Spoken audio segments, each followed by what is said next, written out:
All right, we might get started. So welcome everyone. We're excited to be here for the first ACE Hub webinar for 2024. Still have to remind myself that that's what we're saying at this point in time.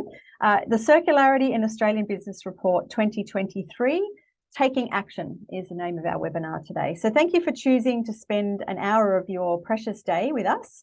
By way of introduction, my name is Dr. Nicole Garofano, and I'm the Head of Circular Economy Development at Planet Ark, and I also lead the Australian Circular Economy Hub. I'll be your moderator for today's webinar, and I'll be joined by a couple of speakers who I'll get to in a few moments. But first, I wanted to acknowledge the traditional owners of the lands on which we're all meeting today. We're wonderful. We're here in Gadigal land on the lands of the Eora Nation. Wanted to pay respects to elders past, present and emerging. And we recognise and respect the enduring relationships that not only we obviously acknowledge, but that have such an important role in our modern day discussions, if you will, on circular economy. Of course, First Nations people have been utilising circular economy principles for millennia, and so it is really an opportunity for us to work together to use that knowledge to improve our future. So thank you for joining us and acknowledging our traditional owners. So the ACE Hub proudly also acknowledges our program establishment partner, the Australian Government, our founding partners, KPMG and Alexis Energy, and our official sponsor, Bingo Industries. So these organisations are supporting the ACE Hub in the work that we do to facilitate the transition to a circular economy in Australia. And what we've done is been able to establish the national platform for circular economy knowledge and collaboration to enable that transition. So during today's webinar, we will be looking at the findings of the report, the 2023 report of Circularity in Australian Business. It was launched at our Circularity conference in Melbourne in November last year, but we're really excited today to dive deeper into those findings. And we're going to be joined by two of our report co-authors, Ryan Collins, who's our Head of Circular Economy Programs at Planet Ark, and Claire Laws, who's our Research Specialist for the organisation. So throughout the webinar, Ryan and Claire will discuss the focus, the methodology, some of the key findings, and really look at what sort of actions you can take to support you and your business as you explore or continue on your circular economy transition. Before we get started though, always a couple of quick housekeeping items to note. So this event will be recorded, as I mentioned earlier. It'll be on the YouTube channel next week, but you'll also get it in an email. So look out for that email from us. You can select, in terms of using Zoom, of course, no doubt we're all very familiar, but to select the view in the top corner of your screen to gallery view. And so then you'll be able to see everyone, particularly when we have our discussion portions of the webinar. So for this webinar, we are going to be using the Q&A function to receive your questions. So if you want to put anything in there, pop them in the Q&A. The chat has been disabled for this particular event, but all those questions are going to be recorded. We know that time is always precious at the end. If we don't get to your question, we will endeavour to collate the questions that are remaining and provide some responses to that with our email next week. So we've got so much to get going with on this next 54 minutes now. So let's get cracking. So in recent years, the concept of circular economy has really gained significant traction worldwide. And we're seeing this in a number of different reports, including the ACE Hub's Circularity in Australian Business Report. This report is unique because it's Australia's only longitudinal research to date, anyway, that captures the sentiment of Australian businesses in their transition towards a circular economy. What we do with this report is investigate current business perceptions, knowledge, and the implementation of circular economy strategies, and really to understand how those strategies might provide targeted engagement actions that can really appeal to and address the drivers of different business archetypes. And we'll talk a little bit more about that with Ryan's presentation. The learnings that are presented today and discussed in the webinar are very much informed by the findings in the report. So that's both in writing the report and also the feedback that we've had in the previous months leading up to or since its release. So we'll happily share all of that with you. So as I mentioned today, we are joined by two of our Planet Ark team members, Claire and Ryan. Just to introduce Claire. Claire joined us in 2021. I think we joined around the same time, actually, Claire, from memory. Claire worked for almost 10 years in ecological research, where she collaborated on projects focused on threatened species management and ecosystem restoration.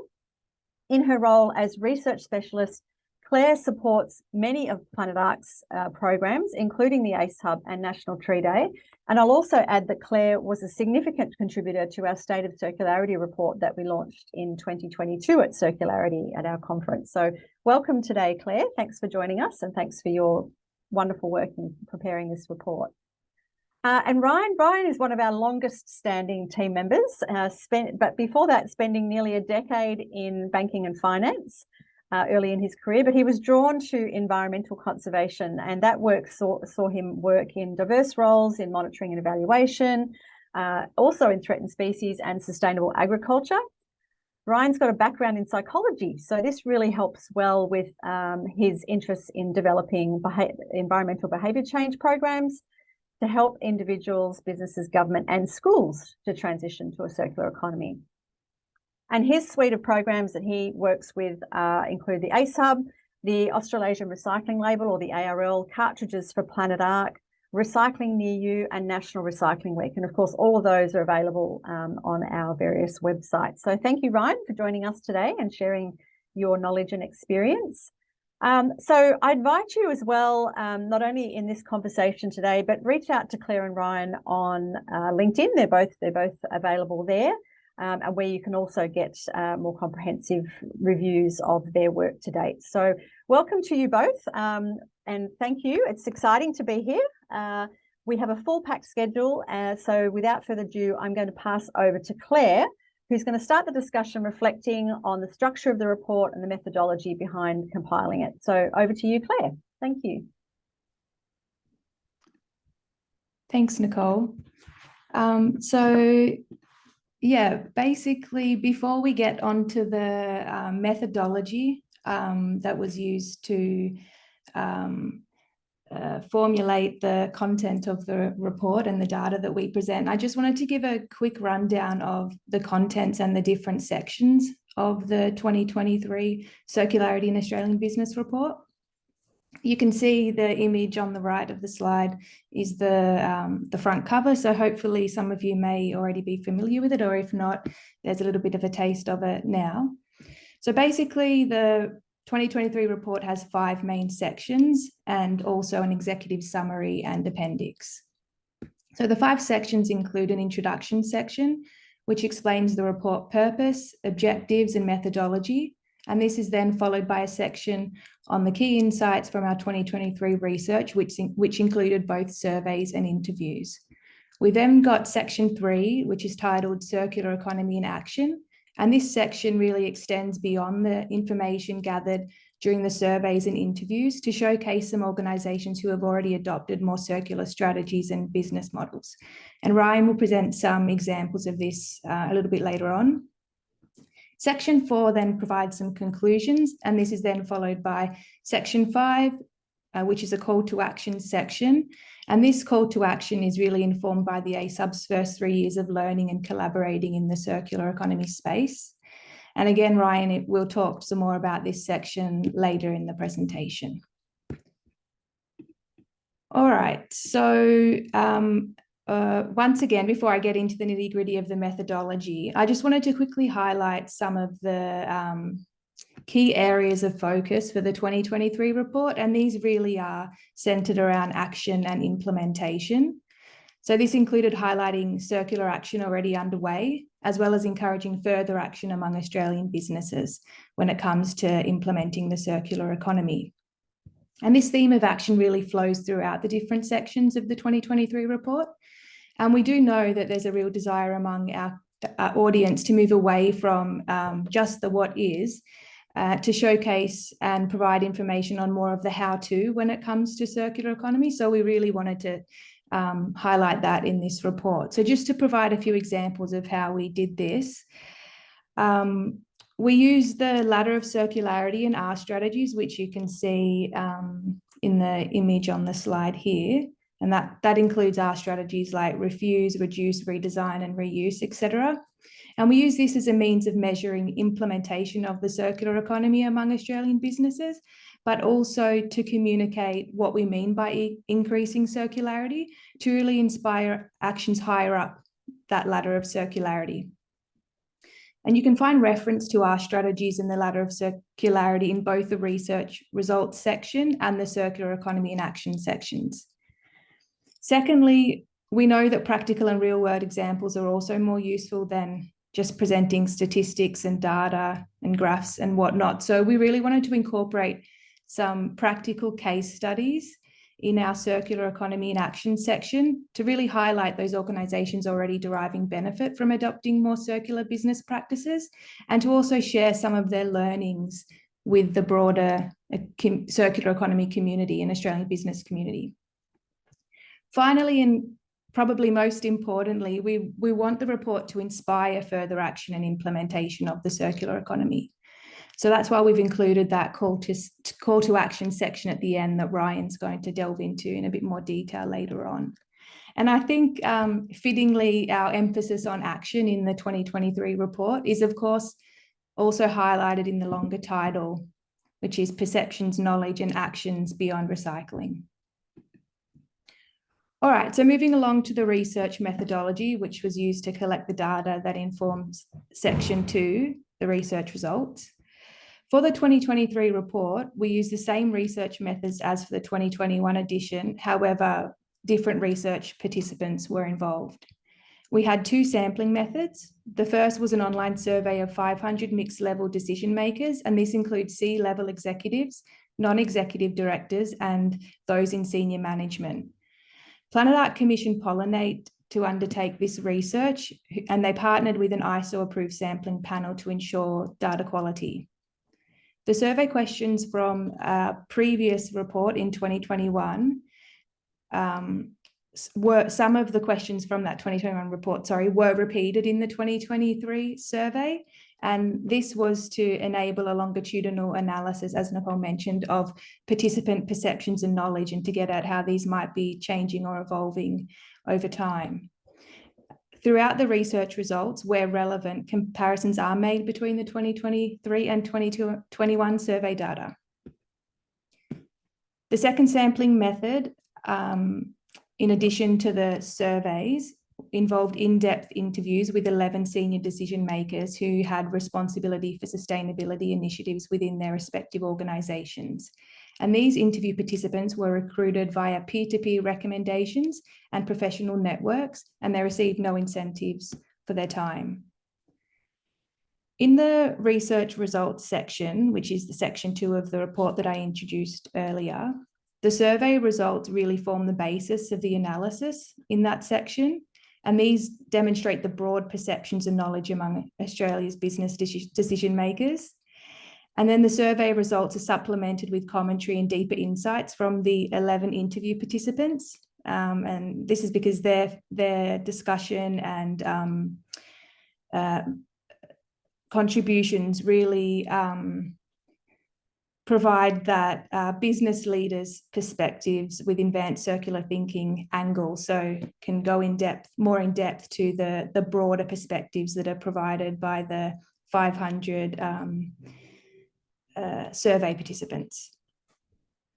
And just wanted to also mention, you can see the quote in the green circle on the slide here. So throughout the research results section, we've included quotes from the 11 interview participants, like this one here that we've got from Tesla and Taylor, Head of Sustainability at Country Road Group. And we wanted to include these quotes and headshots to really put some names and faces to Australia's circular economy first movers. So hopefully you find that edition engaging and informative.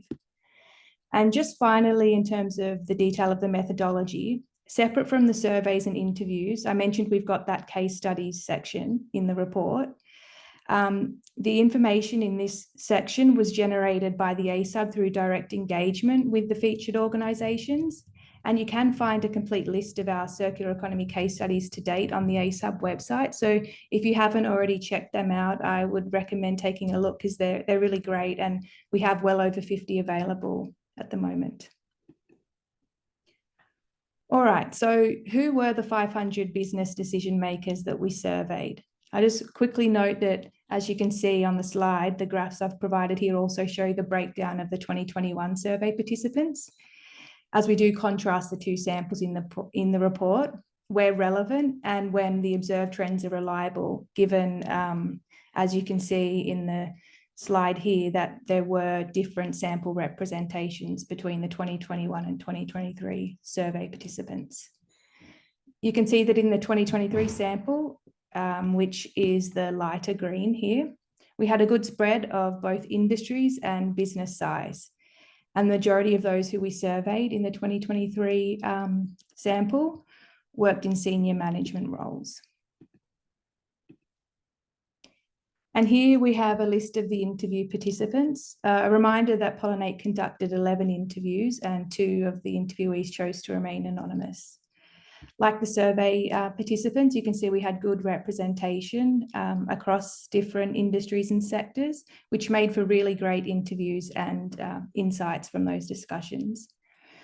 And when thinking about who to interview for this report, we really wanted to speak with people from organisations that have already taken some action towards increased circularity in their business practices and who were also from well-recognised organisations.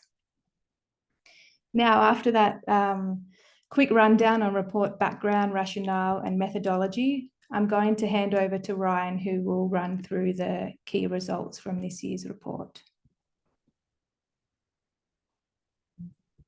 Right, thanks so much for that, Claire. Okay.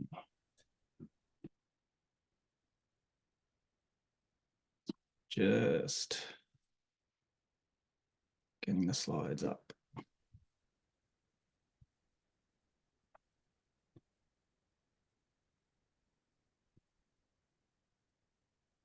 Okay, there we go. Sort of, Ryan, we can still see all of your selection of things on the bottom of your screen. All of the different little icons of all the stuff you've got open. Oh, okay. Oh, Rose telling me it will go away, apparently. Okay. Oh, there it goes. Gone away. Carry on. So yeah, I'm going to take you through some of the key results of the research, some of the case studies of those early adopters, and then your call to action.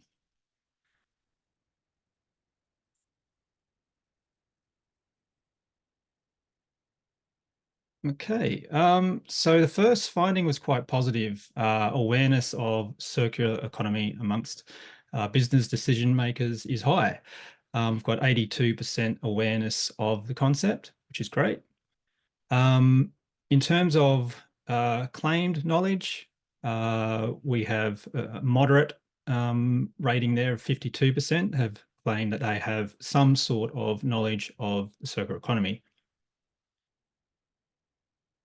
When you compare that to the 2021 results, you'll see that has fallen dramatically from 81% of claimed knowledge, whilst actual knowledge has improved from 27% to 35%, being able to define what a circular economy is.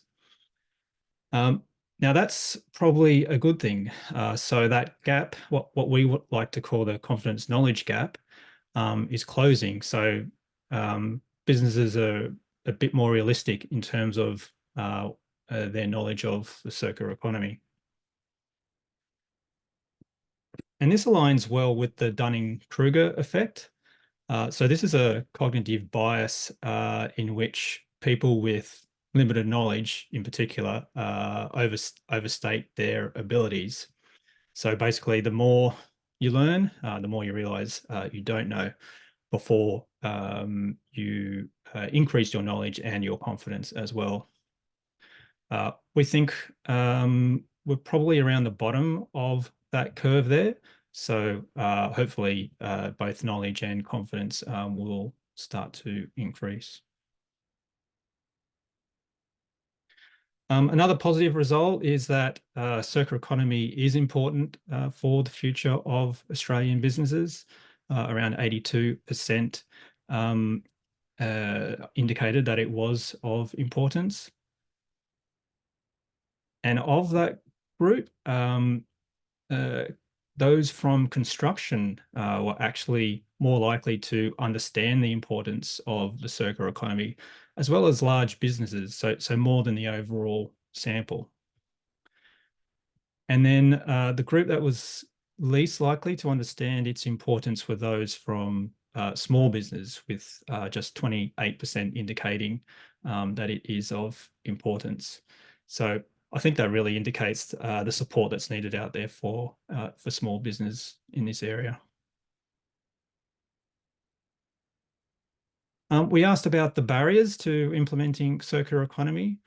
And the top one was lack of information on how to implement those practices, as well as finance issues, not having the capital, and business culture.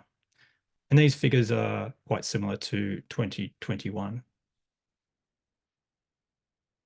I think this quote from Andrew Hinchcliffe from the Commonwealth Bank kind of sums up what's required. The whole system needs to move in harmony. We also asked about the benefits from implementing circular economy. And the top finding there was reducing costs, with 58% indicating it as a benefit, followed by increased efficiency at 47%. Now, both those items had a big jump from 2021. Reducing costs was actually around 42% in 2021.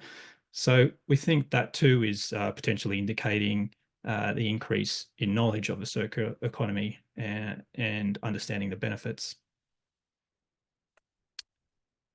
And this quote from Emma Lewisham sums it up quite well. I think that there's this mistake that you can't be sustainable and commercial. I think we've proven that you can be both.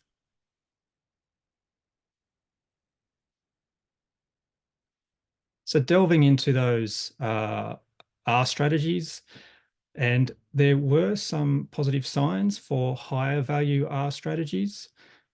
We found looking at rethink, and in terms of how we defined rethink, it was about making product use more intensive, and that's, for example, through sharing. So 63% indicated that they had started taking action in that area. In terms of redesign, so that's designing products and processes for increased circularity, we had 58% of respondents. And then in terms of regeneration, so that's actively using or producing products or services that regenerate nature, at 56%. Now, that's not a material R strategy, but we did think that it was important to include, as it's a critical part of the critical principle of the circular economy. However, you'll see in the dark green there that the numbers of implementation are actually low. Another interesting finding was that businesses don't realize that they're implementing circular economy activities, yet they're still finding value from them. So for the 12% who claim that they've not yet considered the circular economy or don't think it applies to their business, these are the results. So they've still either got a strategy in place, started a discussion, or are implementing repair, a majority there. Similarly with reduce and some of the other R's. So what we conclude is that breaking circular economy complexity into those workable components, the R strategies, may actually help to engage businesses.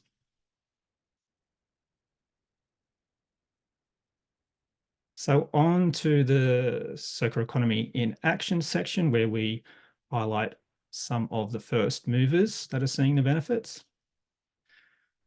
So what we wanted to do here was provide some examples of the different business models of circularity, as well as the R strategies that they're using. We wanted to highlight that there can be environmental achievements, financial and social outcomes, and show those tangible benefits, as well as what I think is quite an important part of this section is those lessons learned for other businesses. So that B2B learning, can be quite critical for the transition. So I'll take you through just a couple of these case studies themselves.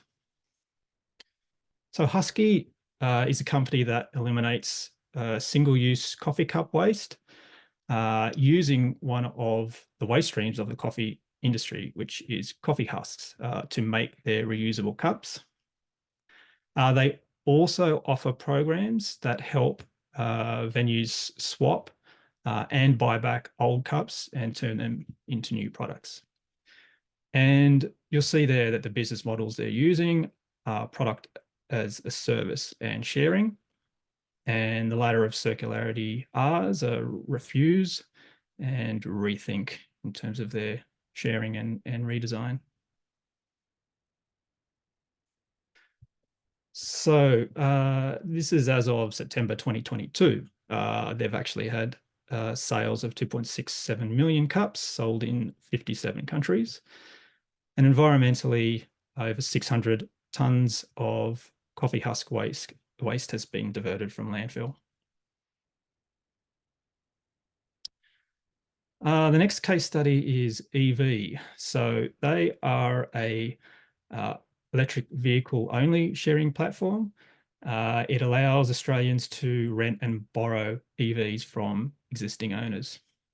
So it's a product as a service model, it's a sharing model, and then they're using the R of reducing consumption of resources and reusing.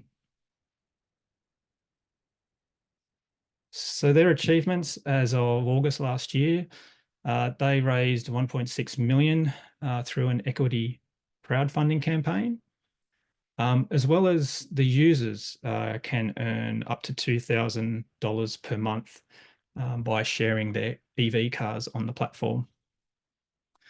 Environmentally, over 18,000 rental days have been completed and 200 tons of CO2 prevented.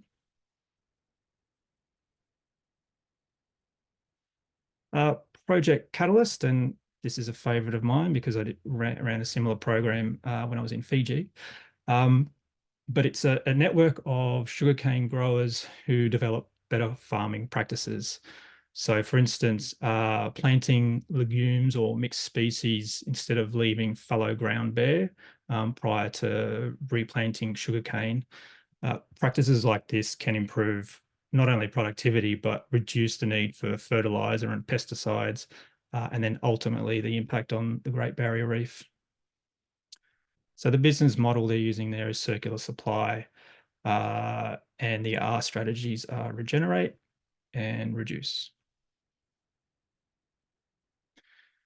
So from 2008 to 2020, they've had over $1 million per annum or $34 per hectare saved in fertilizer costs by reducing that nitrogen application. And you'll see the great savings or reduction in nitrogen, fine sediment, and pesticides running off into the Great Barrier Reef.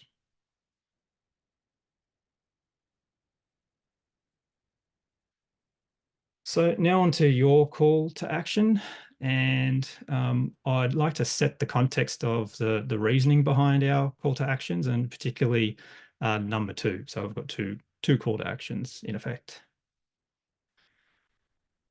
So every marketing blog in history has know your audience in it somewhere, but what does it actually mean to know your audience? So research shows that the challenges and drivers of a specific organization or business doesn't necessarily can't be predicted by just their size and their sector. Similarly, the motivations of an individual can't be reliably predicted if you know their age or marital status. because relying on those factors alone really ignores the complexity and diversity of your audience. And this quote from the research report that we used to formulate our call to action number 2, I think really hits the nail on the head as well. Critically, one of the most important drivers for change within organizations is the adoption of sustainable business models, is the personal values of the staff, especially managers. So our call to action number 1. So if you are a business decision maker, ask yourself, are you just starting your circular economy journey? Are you making some progress, or are you well on the way but need some help? So for each of those, we've got some actions, and being totally gratuitous in self-promotion, we can help you out. So in terms of improving understanding, you can explore the Knowledge Hub on the ACE Hub website, subscribe to the ACE Hub newsletter, attend a CE event, and hey, you're doing it. You can start a conversation by joining the ACE Hub portal, thinking about collaborating within your supply chain, and reading relevant research. Tap into expert knowledge by taking a CE course, and there is some exciting ACE Hub news on training services coming up, so watch this space. You might also want to connect with ACE Hub's technical supporters as well, so get in touch with us. So if you are an educator or advocator of the circular economy, so you could also be a business decision maker, but you don't necessarily need to be a trainer for this call to action. You could be advocating to your colleagues, to those in your supply chain. This is for you. So I'll start by showing a lot of you have probably seen this before. It's the diffusion of innovations model. This theory was popularized by Everett Rogers in his 1962 book, The Diffusion of Innovations, and it's used to show how, why, and what rate new ideas, in this case, we're looking at the circular economy, how they spread. The chasm was added to the original curve by Jeffrey A. Moore in his Crossing the Chasm book back in '91. And it's where marketing or education can often lose that momentum in gaining traction for the majority of people. So each of these groups or business archetypes, they have different characteristics. They have different motivations and drivers for operating in business. So we need different engagement strategies if we're to effectively change minds and change behavior.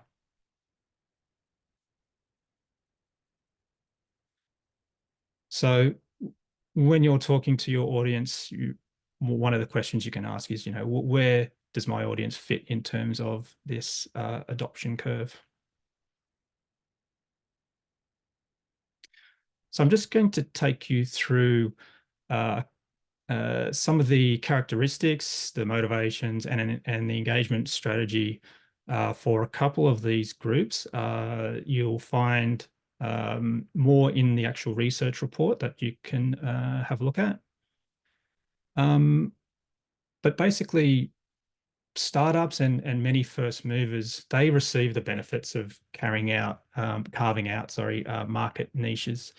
Whereas existing business, which make up the majority, obviously, of business, they need to consider if these niche markets present a short-term or a long-term risk to their own market. So part of this call to action, as I said, was informed by our researchers in the article by Moglia et al. You'll find the reference in this presentation, actually, and in the report.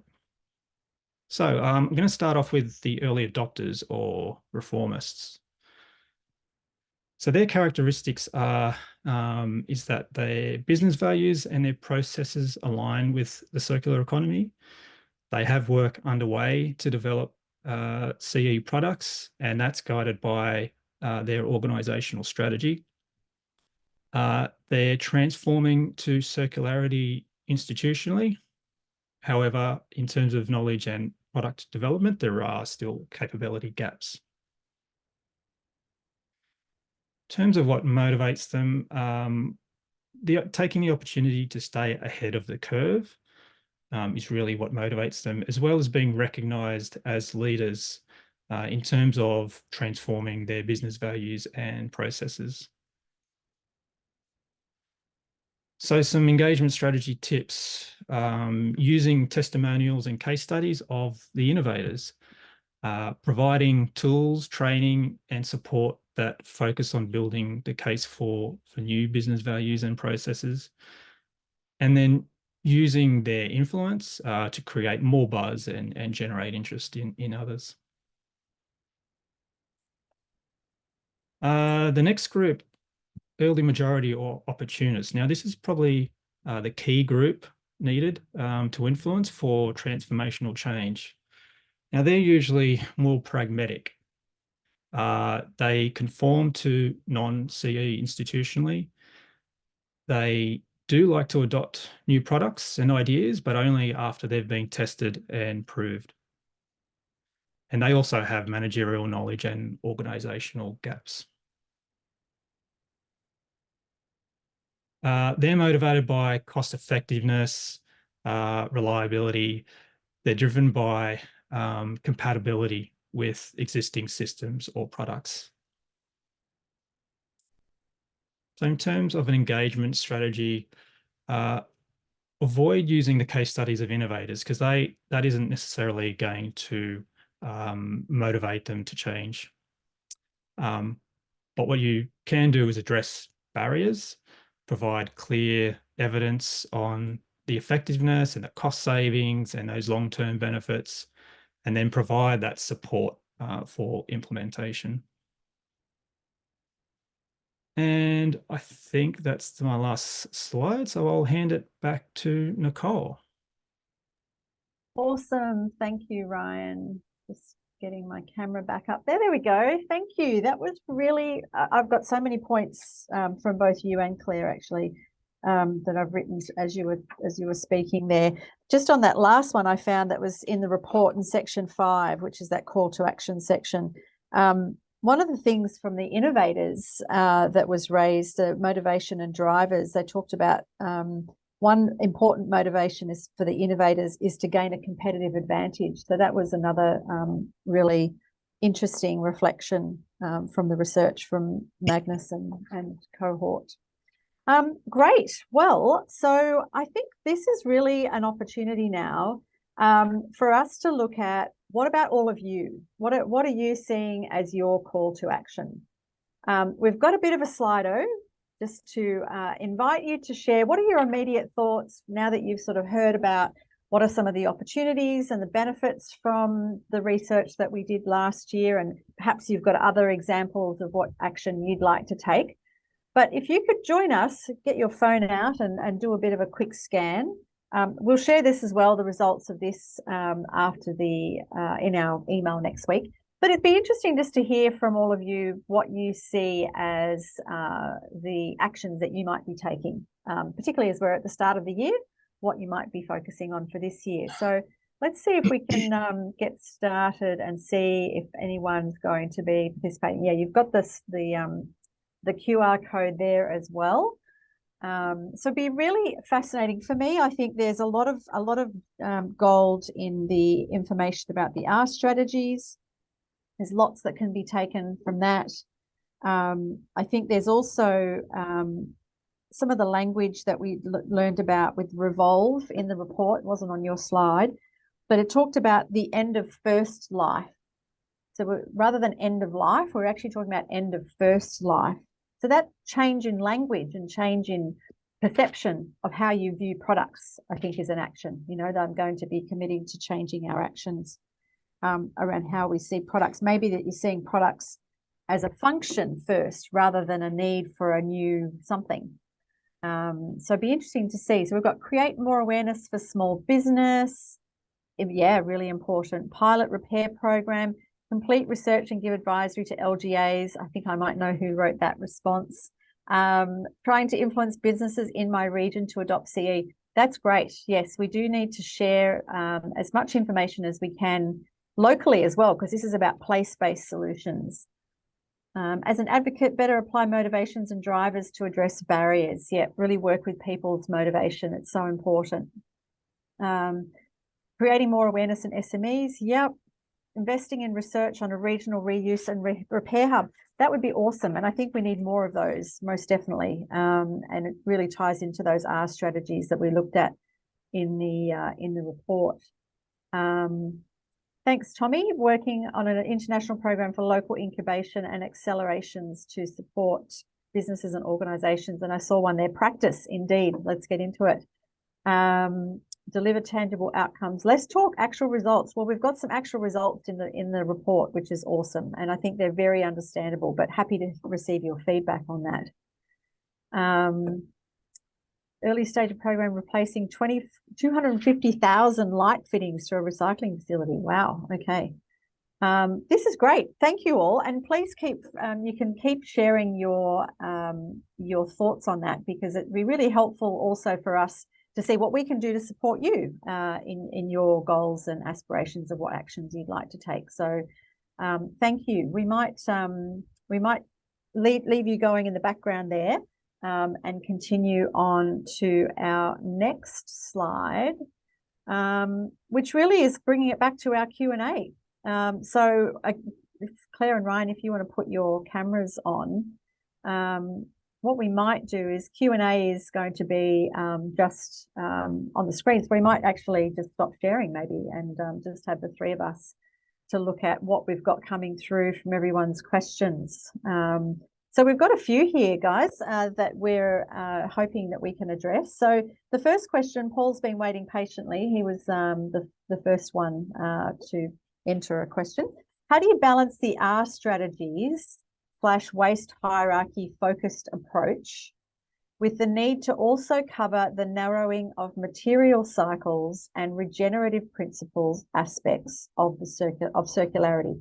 That's a really long question. Okay. How do you balance R strategies and waste hierarchy approaches with the need to narrow material cycles and regeneration principles of circularity? Yeah, I'll have a go. Go for it. In terms of the research that was conducted, we didn't go into that narrowing of circularity. We did simply look at the R strategies, but what we did is in terms of aspects outside of material circularity, is we introduced regeneration into the R strategy as well as rethink. As I mentioned, yeah.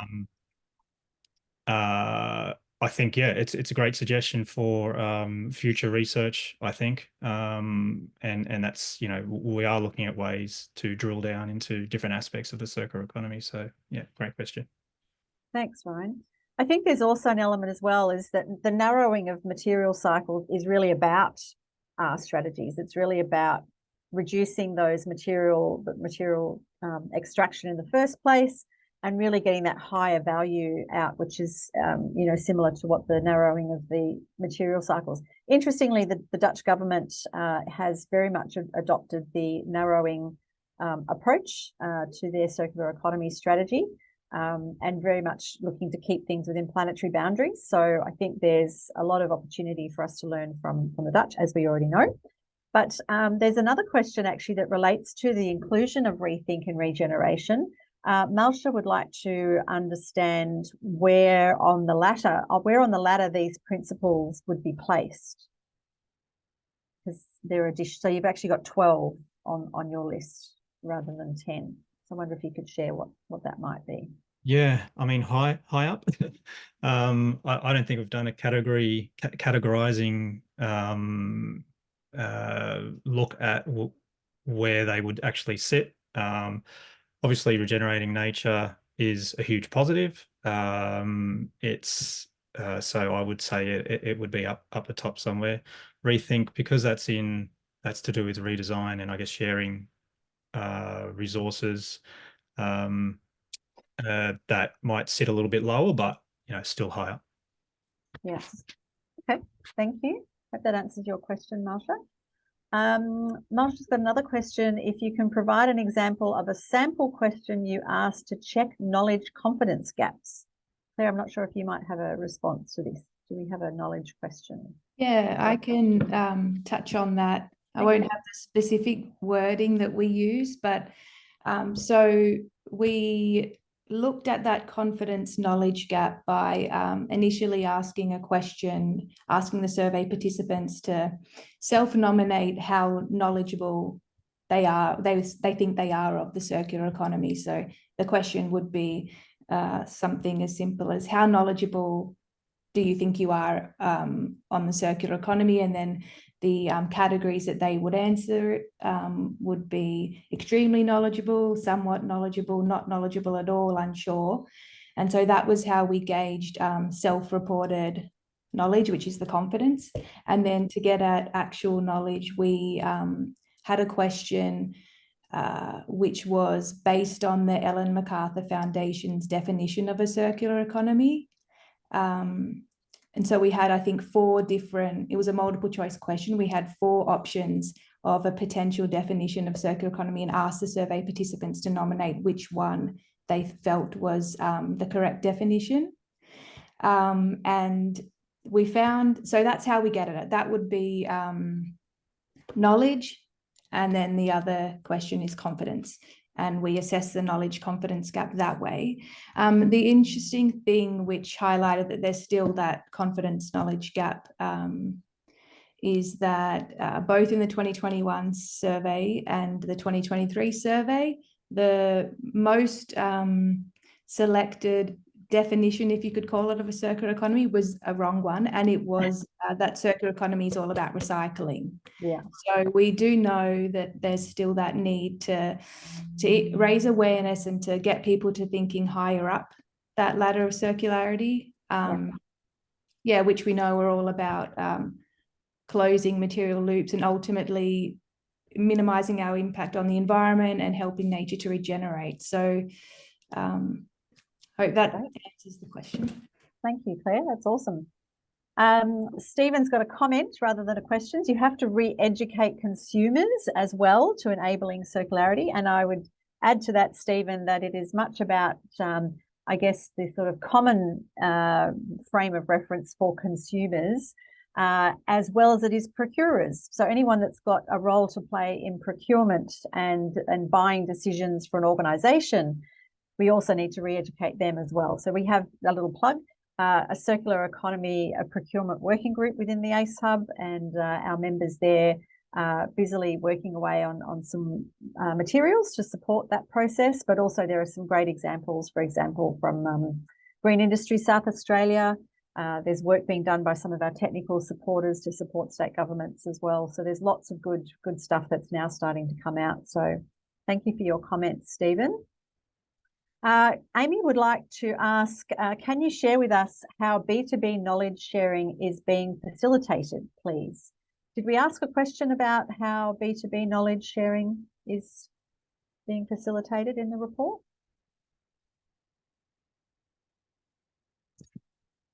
I can have a start of that one, Ryan, if you like, and you can fill in the gap. So we didn't ask a specific question around that. However, the discussions that we had with the 11 early adopters really highlighted the important role that those business leaders thought that their business in taking action towards increased circularity, how important their role was in getting out there and talking to other businesses, raising awareness, talking about how they're increasing circularity in their business, what some of the benefits are. So we tried to capture that in the report too, that's a really important part of this, you know, and in some of the conversations that we had, some of the interviewees did mention that they attend workshops and seminars and try to get out there and work with other businesses in their industry, but also across industries, because we know we need that cross collaboration and everyone working together. So that's probably something we could think to delve into in a little bit more detail in future reports. So yeah, there wasn't any direct questions about that, but we did have insight into how that's currently working from the really valuable conversations we had with the interviewees. Great, thank you, Claire.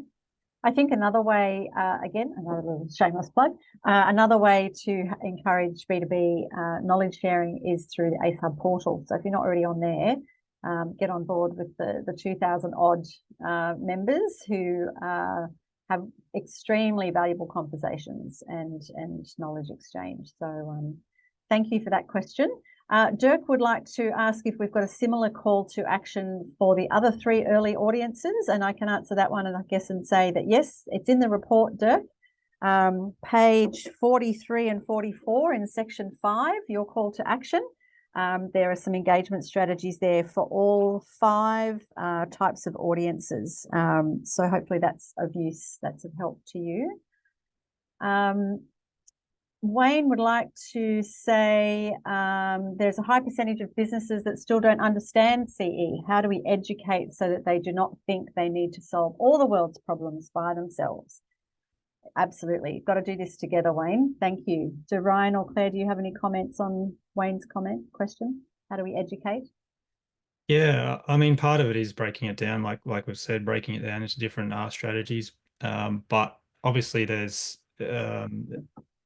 also the enabling conditions that need to occur as well, which might, it might need, government intervention. There needs to be a market for whatever's being produced or the services that are being provided. So there are things outside of just education that are needed, but I think one of the things you can do is look at the audience, who they are, and also breaking it down to those other strategies. Yeah, thanks, Ryan. There's still some more questions, which I'm conscious it always happens, but we will do our best to come back to you with some responses. But I just wanted to have a quick couple of comments. There are some quick ones here. What strategies can we use to get the public to buy recycled and regenerated products? Planet Ark does a lot of work in educating the public. So we have a number of social media campaigns. National Recycling Week is one way as well to bring that into the fore. So I encourage you, Stephen, if you're not connected to our broader programs, to have a check out of our website there. Benchmarking where Australia is at regarding the circular economy versus other countries. Well, we can say that there's a report being launched next week by CSIRO that might help us on that question, Richard. Is EMF the foundational principle from Margot? At this stage, yes, that's what we're aligning to with this report, but we recognise that there's a lot of other theories, 220 plus definitions of circular economy, in fact. So the others, we might be able to come back to you on that, because we're conscious that we don't want to keep you any longer than you've already dedicated your 56 minutes now to spending with us today. Excuse me, my apologies. So with that, I might just say that we'll come back to those other questions. There's only a few left that we didn't get to, my apologies, but just wanted to close up by saying thank you again to Claire and Ryan for sharing your insights with us today. It's really exciting, and I just think the report is a really excellent contribution to understanding where we're at with circular economy in Australia. As we said, it's the longest running and only longitudinal study of circular economy for business in Australia. It really provides great examples as well in our news sections, in the call to action section, and talking about the R strategies. I really think it's a really useful document that we encourage all of you to download if you haven't already. If you haven't already, there's a QR code on the screen as I speak, but it's also available on our website if you missed that. But as I said, we'll also be sending out links, relevant links after today's recording. Excuse me, in an email, probably around about sort of mid next week, you'll receive that. You'll also get the chance to hear about our other activities. I just mentioned the CSIRO report launch that's happening next week. We're co-launching or contributing to that launch with Paul Klemenko, our Chief Sustainability Advisor on that event. So if you're not connected, I feel like we probably have a link that we could also post and share with you on that next Thursday. But get connected to the acehub.org.au on our website. That's got all the subscription boxes that you can click on. There's also the portal link is listed there, which gives you some information on what that's all about. It's like LinkedIn, but just for circular economy. And before you all hop off, if you can today, we'd be super grateful if you could just respond to some of the questions that'll pop up on your screen when you end this webinar. It really helps us to guide what's coming in terms of our content for you. And there's a lot coming, so get connected. We've got a lot of up and coming exciting news to be launching this year. So I also just wanted to say a very quick thank you to all of the folk who contributed to the research, because we wouldn't be here today talking about it if all the 500 participants to the survey and the 11 wonderful individual interview respondents didn't participate. So thank you to everyone that took time to contribute to this research. It's really an important way that we can keep track of how circular economy is going in Australia. Thank you to Roisin for organising. Thank you to Sam in the background and to our comms team as well for helping get this all off the ground. So all the best to all of you. I think might be giving you a minute back. As you continue towards circularity, please reach out to us if we can help in any way, either on the portal or via the website. And we look forward to seeing you next time with the ACE Hub webinar series. So thanks again and enjoy the rest of your day. Thank you, everyone.